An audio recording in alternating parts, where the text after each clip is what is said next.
বর্ষা এসে গেছে, ঘোলা জল আর কাদা ছিটতে শুরু করেছে তাল মিলিয়ে। না, রাস্তাঘাটের কথা বলছি না, বলছি রাজ্য রাজনীতিতে বিজেপির কথা। বিধানসভার বাদল অধিবেশন শুরু হয়েছে, কিন্তু বাদল ধারায় নিভছে না রাজনীতির গরম। এরকমটা মনে করা হচ্ছে একের পর এক ছাইচাপা আগুন ফুলকি ছড়াবে পশ্চিমবঙ্গ বিধানসভার বাদল অধিবেশনে। মালদা মুর্শিদাবাদে ওয়াকফ হিংসার ইস্যু এখন বং বিজেপির প্রধান অস্ত্র। চেঁচামেচি করার জন্য শুভেন্দু অধিকারী তৈরি। অন্যদিকে রাজ্যপাল যাতে বিধানসভায় পাশ হওয়া বিল বেশি দিন আটকে রাখতে না পারেন সেই নিয়ে প্রস্তাব আনতে পারে শাসক দল। অপারেশন সিঁদুর নিয়ে বিশেষ প্রস্তাবও আনতে চলেছেন স্পিকার বিমান বন্দ্যোপাধ্যায়। সেখানেও ঘোটালা পাকাতে তৈরি রাজ্য বিজেপি। বিজেপির অভিযোগ, এই প্রস্তাবে সেনাকে সম্মান জানানো হলেও অপারেশন সিঁদুর নামটাই নাকি বাদ দেওয়া হয়েছে। সত্যি বলতে কি, অপারেশন সিঁদুর ছাড়া বলার মতো বিজেপির হাতে আর কি বা আছে? কেন্দ্র রাজ্য নেতৃত্বের ঝামেলাই মিটল না এখনো, দিন তো আরো বাকি আছে। শুরু হয়েছে বিধানসভার বাদল অধিবেশন।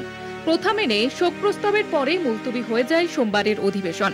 পেহেলগামে পাক মদতপুষ্ট জঙ্গি হামলায় ২৬ জন নিরীহ মানুষের মৃত্যুর ঘটনায় আসন্ন রাজ্য বিধানসভা অধিবেশনে ভারতীয় সেনাকে সম্মান জানিয়ে বিশেষ প্রস্তাব আনতে চলেছে শাসক দল।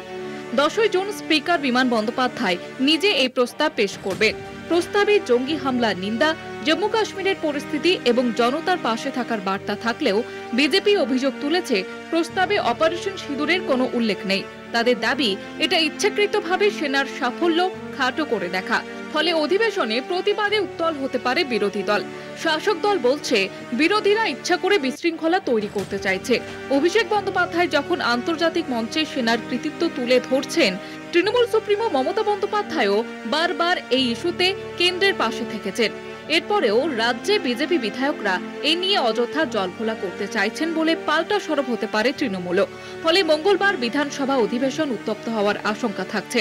পরবর্তী দুদিন বিধানসভায় থাকবে প্রশ্নোত্তর পর্ব, জিরো আওয়ার, উল্লেখ পর্ব এবং বিভিন্ন স্থায়ী কমিটির রিপোর্ট নিয়ে আলোচনা। বিধানসভার কার্য উপদেষ্টা কমিটির বৈঠকে এই সূচি চূড়ান্ত হয়েছে বলে জানা গিয়েছে। এছাড়া সুপ্রিম কোর্টের নির্দেশকে মাথায় রেখে বিধানসভায় পাস হওয়া বিল রাজ্যপাল যাতে বেশি দিন আটকে রাখতে না পারেন তার জন্য একটি সময়সীমা বেঁধে দেওয়ার প্রস্তাব আনতে পারে শাসক দল। পাশাপাশি সাম্প্রতিক মুর্শিদাবাদ এবং মালদার সংঘর্ষের ঘটনায় আলোচনার পাশাপাশি নিন্দা প্রস্তাবও পেশ করতে পারে বিজেপি। সব মিলিয়ে বিধানসভার বাদল অধিবেশন শাসক বিরোধী তরজায় উত্তপ্ত হবে তা বলাই যায়। কলকাতা টিভি।